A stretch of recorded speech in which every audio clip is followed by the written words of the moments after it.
Hello, citizens of the world. We are anonymous.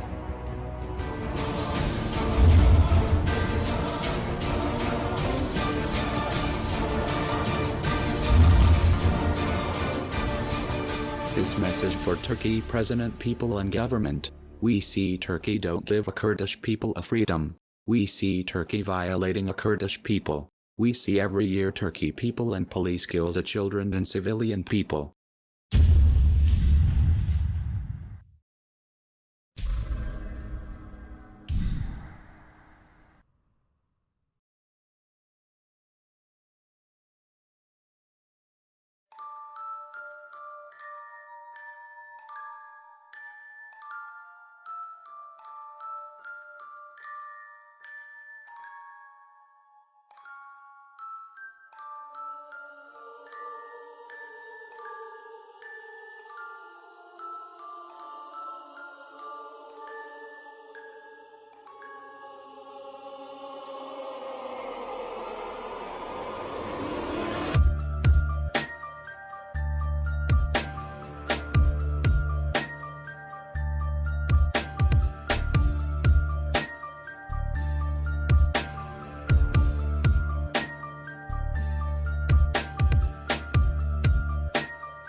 This is a short message for Turkey President, people and government. Let Kurdish people live with freedom.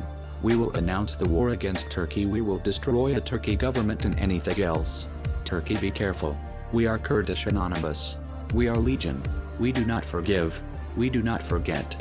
Expect us.